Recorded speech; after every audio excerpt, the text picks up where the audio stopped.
علیکم ورحمۃ اللہ وبرکاتہ۔ رمضان کے آخری دن آ گئے اور دل رمضان کو الوداع کہنے کا سوچ کر اداس بھی ہے۔ ایک طرف جہاں خوشی ہے کہ عید قریب ہے، گھر میں رونق ہوگی، سب نئے کپڑے پہنیں گے، میٹھے پکوان بنیں گے، خوشیاں ہوں گی، سب اکٹھے ہوں گے، عیدیاں لیں گے اور دیں گے، لیکن دوسری کی طرف دل میں ایک ہلکی سی اداسی بھی ہے کہ مہینہ اب جا رہا ہے۔ وہ راتیں جس میں ہم نے اٹھ کر تہجد پڑھی، وہ سحریں جس میں ہم نے اللہ تعالیٰ سے خوب دعائیں مانگی، وہ افطار جس میں ہم پوری فیملی اکٹھی بیٹھتی تھی، یہ سب لمحے اب رخصت ہو رہے ہیں۔ اور پھر جب ہم اپنے رمضان پر نظر ڈالتے ہیں تو شاید ہم سب کے دل میں یہ خیال بھی آتا ہے کہ میں نے اس رمضان اللہ تعالیٰ کو راضی کرنے کے لیے اپنی پوری کوشش تو کی ہے، لیکن کیا میرا روزہ واقعی مکمل تھا؟ کیا میرا روزہ اللہ تعالیٰ کی قبولیت کے درجے کو پہنچا؟ آپ نے رمضان کا پورا مہینہ روز روزہ رکھے، لیکن سوچیں اگر کبھی کوئی ایسی بات آپ کے منہ سے نکل گئی ہو جو نہیں نکلنی چاہیے تھی، آپ کا کبھی کسی سے لہجہ تیز ہو گیا ہو، کبھی آپ کا نماز میں دھیان ادھر ادھر چلا گیا ہو، کبھی آپ سے روزے کی حالت میں کسی کی غیبت ہو گئی ہو، کبھی آپ کا بے معنی اور بری باتوں میں وقت ضائع ہو گیا ہو، یہ وہ سب چیزیں ہیں جو آپ کے روزے کے ثواب کو کم کر دیتی ہیں۔ یہ سب چیزیں آپ کی روزہ توڑتی نہیں ہیں، لیکن ان سے آپ کے روزے کی روح کمزور پڑ جاتی ہے۔ یہ وہ کوتاہیاں ہیں جو آپ سے روزے کا اجر کا حصہ کچھ چھین لیتی ہیں۔ یہ کوتاہیاں ہم سب نے کبھی نہ کبھی کی ہوں گی، جانے انجانے میں، لیکن اللہ تعالیٰ بہت رحمان اور رحیم ہے۔ اس نے ہم پر بے حد مہربانی فرمائی کہ اس نے ہمارے لیے ایک ایسا راستہ نکال دیا جس سے ہماری رمضان کی یہ سب کمیاں پوری ہو سکتی ہیں، جس سے ہمارے روزوں کی صفائی ہو سکتی ہے اور ساتھ ہی ساتھ کسی غریب کے گھر میں خوشی بھی آ سکتی ہے، اور اس راستے کا نام ہے زکوٰۃ الفطر۔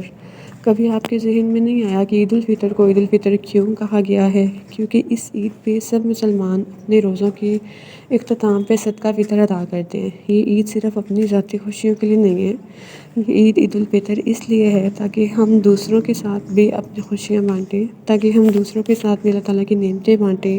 ایک پورا مہینہ اللہ تعالیٰ کی رضا کے لیے روزے رکھنے کے بعد جب ہم صدقہ فطر ادا کرتے ہیں تو ہم اپنے روزوں میں ہونے والی کمیوں کی تلافی کر رہے ہوتے ہیں، اور ساتھ ہی ساتھ معاشرے کے ضرورت مند افراد کا حق بھی ادا کرتے ہیں۔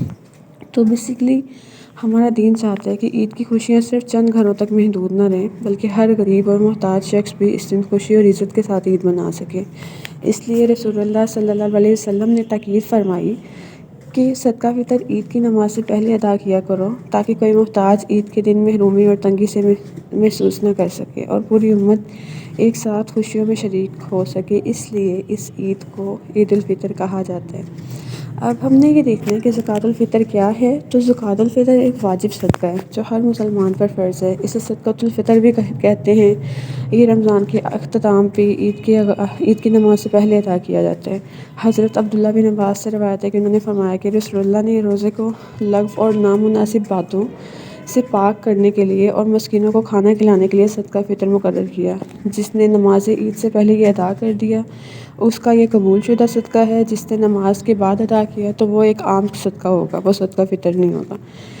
اس ایک حدیث میں زکوٰۃ الفطر کا پورا مقصد اور وقت بیان ہو گیا کہ یہ صدقہ آپ کے روزے کی پاکیزگی کا ذریعہ بھی ہے اور کسی ضرورت مند کے لیے عید کی خوشی کا سامان بھی ہے۔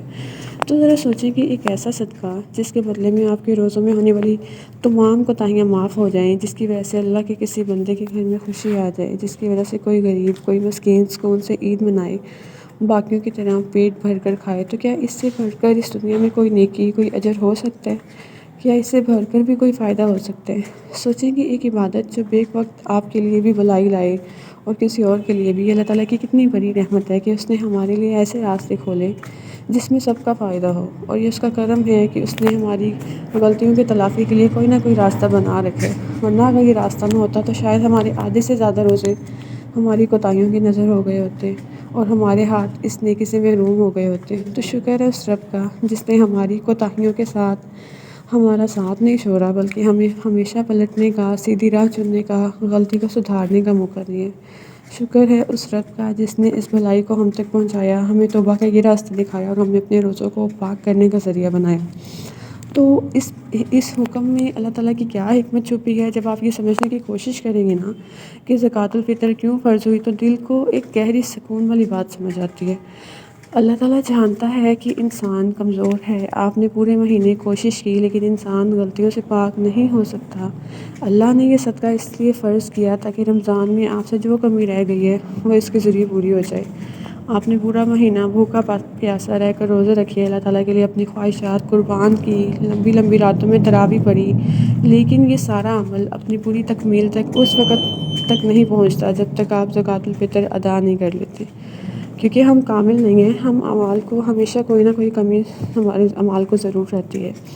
ہم میں سے اکثر کوئی نہ کوئی کوتاہی ضرور ہو جاتی ہے، اس لیے اپنی کمیوں اور کوتاہیوں کی تلافی کرنا بہت ضروری ہوتا ہے. اس لیے صدقہ فطر بہت ضروری ہے. یہ ایسے ہی ہے جیسے آپ نے بہت محنت سے ایک خوبصورت عمارت بنائی ہے لیکن اس کی آخری اینٹ ابھی رکھنی باقی ہے. زکوٰۃ الفطر وہ آخری اینٹ ہے جو آپ کے رمضان کی عمارت کو مکمل کرتی ہے اور اسے مضبوط کھڑا کرتی ہے. اس حکم کی ایک اور بڑی حکمت غریب کی عزت ہے. ہمارے دین میں عید صرف امیروں کا تہوار نہیں ہے. ہمارے دین نے یہ فیصلہ کیا ہے کہ عید کا دن ہر مسلمان کے لیے خوشی کا دن ہوگا، پھر چاہے وہ امیر ہے، غریب ہے، جھونپڑی میں رہنے والا ہے یا محل میں رہنے والا ہے. لیکن یہ کیسے ممکن ہوا؟ اللہ تعالیٰ نے زکوٰۃ الفطر کا حکم دیا تاکہ جو لوگ صاحب استطاعت ہیں وہ عید سے پہلے ضرورت مندوں کو ان کا حق پہنچائیں. اس طرح وہ غریب گھر جہاں شاید عید کے لیے کچھ نہ کچھ نہ ہو وہاں بھی کچھ سامان پہنچ جائے. وہ بچہ جو سوچ رہا تھا کہ ہمارے گھر میں بھی عید آئے گی، اس کی آنکھوں میں بھی خوشی کے آنسو آئیں، وہ بھی عید بھرے پیٹ کے ساتھ اور سکون کے ساتھ منائے. زکوٰۃ الفطر کس پر فرض ہے؟ زکوٰۃ الفطر ہر اس مسلمان پر فرض ہے جس کے پاس عید کے دن اور اس سے پہلے کی رات اپنی ضروریات سے زیادہ کچھ موجود ہو، اور اسے اپنی طرف سے بھی دینا ہے اور اپنے گھر کے ہر فرد کی طرف سے بھی. یعنی گھر کے سربراہ پر ذمہ داری ہے کہ وہ اپنے پورے خاندان کی طرف سے یہ صدقہ ادا کرے، اپنی بیوی کی طرف سے، اپنے بچوں کی طرف سے، حتیٰ کہ اس چھوٹے بچے کی طرف سے بھی جو چند دن پہلے پیدا ہوا. ہاں، جو ماں کے پیٹ میں ابھی اس کی طرف سے فطرانہ نہیں بنتا، مگر جو اس دنیا میں آ چکا ہے اس کی طرف سے آپ کو فطرانہ دینا ہوگا، کیونکہ فطرانہ گھر کے سبھی افراد پر فرض ہوتا ہے اگر آپ استطاعت رکھتے ہیں تو. جیسا کہ نبی کریم صلی اللہ علیہ وسلم نے فرمایا کہ صدقہ فطر چھوٹے بڑے، مرد عورت، آزاد اور غلام سب پر فرض ہے. اگر آپ گھر کے سربراہ ہیں اور آپ کمانے والے ہیں تو آپ نے اپنے گھر کے سب لوگوں کا فطرانہ ادا کرنا ہے. مگر مثلاً آپ کے ماتحت یعنی آپ کے گھر میں آپ کے والدین ہیں، آپ کی بیوی بچے ہیں اور آپ نے ان کا فطرانہ ضرور دینا ہے. ٹھیک ہے. ہمارے دین کی خوبصورتی ہے کہ اس نے بچوں کو بھی اس سلسلے میں شامل کیا. ایک چھوٹا بچہ جس نے روزہ بھی نہیں رکھا اس کی طرف سے بھی فطرانہ ادا کرنا ہے، کیونکہ وہ بھی اس امت کا حصہ ہے اور اس کے کسی غریب بھائی کو بھی عید کی خوشی میں شریک ہونے کا حق ہے. اگر آپ کے گھر میں 5 افراد ہیں تو آپ 5 افراد کا فطرہ ادا کریں گے. اگر 10 ہیں تو 10 کا. جتنے لوگ آپ کی زیر کفالت ہیں ان سب کی طرف سے یہ ذمہ داری آپ کی ہے. ایک صورتحال اب یہ بھی ہے کہ اگر آپ کچھ گھروں کی کفالت کر رہے ہیں، یعنی کچھ گھروں کا راشن اور خرچہ وغیرہ چلا رہے ہیں، تو آپ یہ سوچیں گے کہ کیا ان کا بھی فطرانہ ادا کرنا میرا فرض ہے؟ تو اس کا جواب ہے نہیں، کیونکہ پہلے سے ہی آپ ان کی مدد کریں اور صدقہ کریں تو ایسی صورتحال میں ان گھروں کا کہ افراد کا فطرانہ آپ پہ فرض نہیں ہوتا. اب یہ سوال ہے کہ فطرانہ کتنا دینا ہے؟ نبی کریم صلی اللہ علیہ وسلم نے زکوٰۃ الفطر کی مقدار 1 صاع مقرر فرمائی. صاع کوئی وزن نہیں ہے، صاع بس ایک پیمانہ تھا جس کے مطابق فطرانہ تب مقرر ہوا تھا، لیکن جیسے آج کے علماء نے تقریباً 2.5 سے 3 کلو کے برابر قرار دیا ہے. نبی کریم صلی اللہ علیہ وسلم کے زمانے میں جو چیزیں عام طور پر فطرانے میں دی جاتی تھی وہ تھی کھجوریں، جو کشمش اور گندم. حضرت ابو سعید خدری رضی اللہ تعالیٰ عنہ فرماتے ہیں کہ ہم رسول اللہ کے زمانے میں صدقہ فطر 1 صاع کھانے میں دیتے تھے اور ہمارا کھانا اس وقت جو کشمش، پنیر اور کھجور ہوا کرتا تھا. اس سے علماء نے یہ اصول اخذ کیا کہ فطرہ اس چیز سے دینا چاہیے جو اس علاقے میں عام طور پر کھائی جاتی ہو، وہ غذا جو لوگوں کا پیٹ بھرتی ہو. مقصد یہ ہے کہ جسے دیا جا رہا ہے نا اسے واقعی کچھ نہ کچھ نفع ہو، کوئی ایسی چیز نہ ہو جو اس کے کام نہ آئے. مثلاً کچھ لوگ پوچھتے ہیں کہ کیا ہم فطرہ میں پتی دے سکتے ہیں، مٹی کا سامان دے سکتے ہیں؟ دیکھیں، فطرہ میں آپ وہی چیز دیں جو وہاں موجود لوگوں کی بنیادی غذا ہو، جس سے اس کا پیٹ بھرے. مثلاً اگر کسی علاقے کی غذا گندم یا آٹا ہے، جیسے پاکستان اور بھارت اور افغانستان کے اکثر علاقوں میں، تو وہاں آپ فطرہ گندم یا آٹے کی صورت میں دیں. اسی طرح جن ممالک میں چاول بنیادی غذا ہیں، جیسے بنگلہ دیش میں، انڈونیشیا میں یا ملیشیا کے بعض علاقوں میں، وہاں چاول دینا زیادہ مناسب ہے. عرب ممالک میں جہاں کھجور عام غذا کا حصہ ہے وہاں کھجور دی جا سکتی ہے. اسی طرح افریقہ کے بعض علاقوں میں جہاں مکئی بنیادی خوراک ہے وہاں وہی چیز لینا بہتر ہے۔ اب آپ کو یہ دیکھنا ہے کہ آپ کے علاقے کی بنیادی غذا کون سی ہے اور پھر اسی کے مطابق آپ فطرہ ادا کریں۔ بس اتنا یاد رکھیں کہ آپ جو بھی فطرہ دیں نا وہ ایک فرد کا 2.5 یا 3 کلو کے حساب سے فطرہ ہو۔ یعنی اگر آپ کے گھر میں 4 افراد ہیں جن کا فطرہ آپ نے دینا ہے تو 2.5 کلو ایک فرد کی طرف سے ہوگا اور 4 افراد کی طرف سے 2.5 کلو کے حساب سے 10 کلو ہوگا۔ ایسے ہی جتنے افراد زیادہ ہوں گے ان کا فطرہ بھی اس حساب سے دیا جائے گا۔ اب یہ سوال ہے کہ کیا فطرہ کے لیے غذا کی جگہ پیسے دے سکتے ہیں؟ اگر آپ کسی ایسے ملک میں رہتے ہیں جہاں فطرہ لینے والا اور صدقہ فطر کا مستحق کوئی بھی انسان آپ کے ارد گرد موجود نہیں ہے تو آپ ایسی صورتحال میں آپ بالکل ایسا کر سکتے ہیں کہ آپ کسی اور ملک میں جہاں اس صدقے کے مستحق لوگ موجود ہیں وہاں پیسے بھجوا کر لوگوں میں اناج تقسیم کروا لیں۔ مثلاً اگر آپ پاکستان سے ہیں مگر ابھی پاکستان سے باہر رہائش پذیر ہیں تو ایسے میں آپ پاکستان پیسے بھجوا کر صدقہ فطر لوگوں میں تقسیم کروا سکتے ہیں، کیونکہ باہر کے ممالک میں ایسا بہت کم ہوتا ہے کہ آپ کو صدقے کے مستحق لوگ اپنے آس پاس ملیں۔ اس لیے جب ایسے حالات ہوں تو آپ اپنے ملک میں جہاں آپ پہلے تھے یعنی پاکستان یا انڈیا میں کسی بھروسے مند انسان کو پیسے بھجوا کر وہاں موجود لوگوں میں صدقہ فطر بانٹ سکتے ہیں۔ مگر ایک خاص بات کا خیال رکھیں کہ آپ جس ملک میں بھی ہیں اس ملک کی کرنسی کے حساب سے آپ کو صدقہ فطر بھجوانا ہے۔ یعنی آپ سعودیہ میں کما رہے ہیں تو آپ ریال کے حساب سے پیسے بھجوائیں گے۔ اس معاملے میں کوئی فتویٰ نہیں ہے، یہ بس اخلاق اور سچائی کا معاملہ ہے۔ اگر اللہ نے آپ کو اتنا دیا ہے اور آپ باہر اچھا کما رہے ہیں اور کھا رہے ہیں تو ایسے میں آپ دوسروں کو بھی وہی دینا چاہیے۔ جب آپ باہر کے ملک میں رہ کر خود بھی اسی ملک کی کرنسی کے حساب سے غذا کھاتے ہیں تو پھر دوسروں کی دفعہ بھی آپ کو اسی کرنسی میں صدقہ فطر دینا ہے۔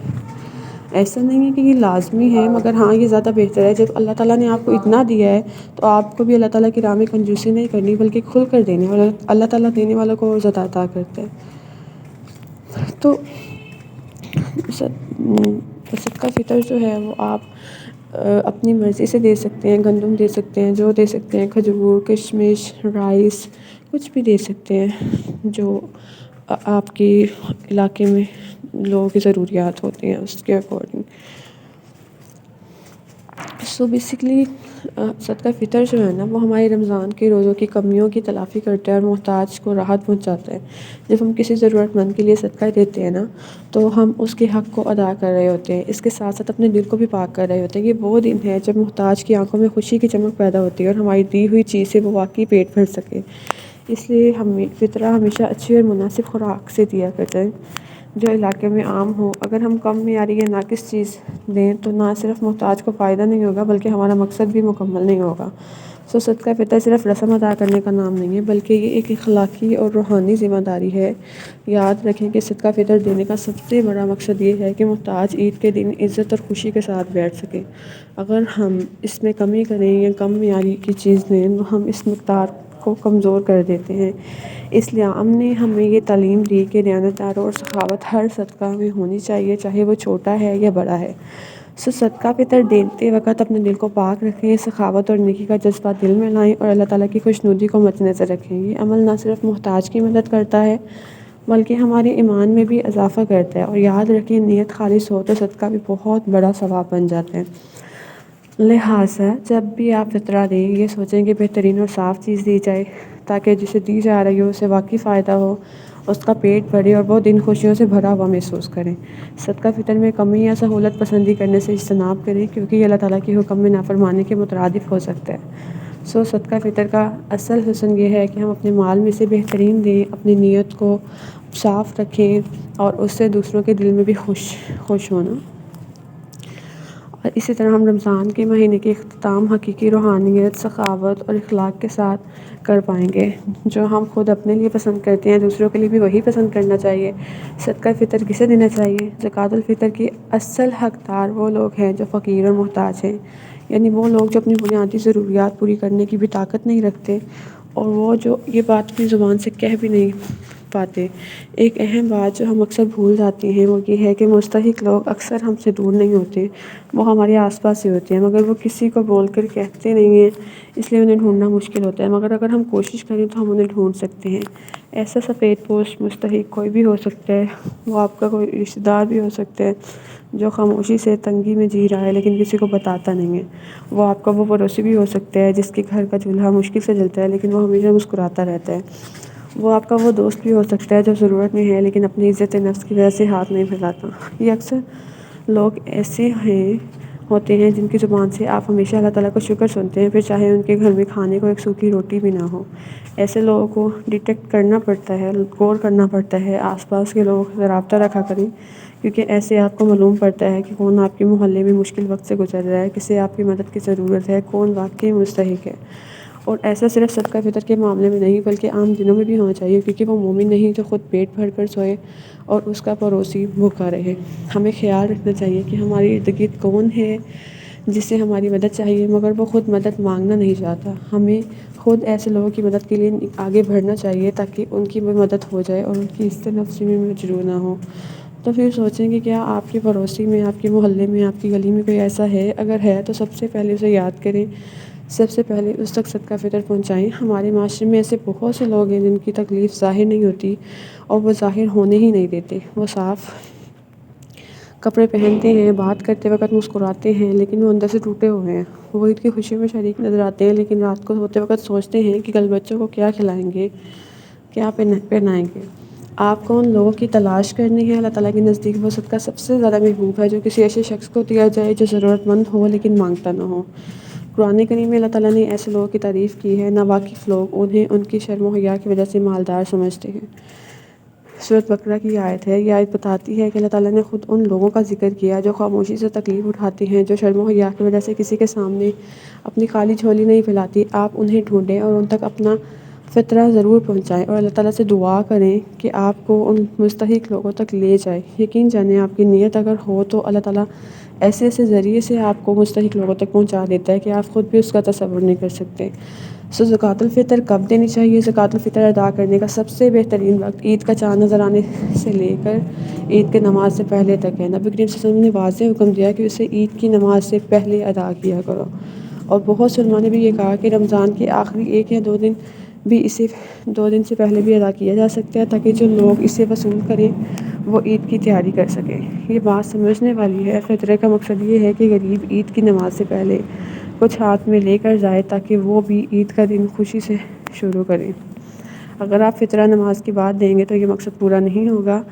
حضرت ابن عباس رضی اللہ تعالیٰ عنہ فرماتے ہیں کہ جو شخص نماز عید سے پہلے فطرہ ادا کرے یہ مقبول زکوٰۃ ہے، اور جو نماز کے بعد ادا کرے تو یہ عام صدقوں میں سے ایک صدقہ ہے۔ یعنی صدقہ فطر کا سب سے بہترین وقت عید کا چاند نظر آنے سے لے کر عید کی نماز سے پہلے تک ہے، اور آپ کو اسی دوران صدقہ فطر ادا کرنا ہے۔ اگر آپ صدقہ فطر اسی دوران ادا نہیں کر پاتے تو آپ نے یہ نہیں سوچ لینا کہ اب تو وقت گزر گیا، اب تو میں صدقہ فطر رہنے دیتا ہوں، کیونکہ ایسا کر کے آپ اللہ تعالیٰ کے مسکین و محتاج بندوں کا حق مارتے ہیں۔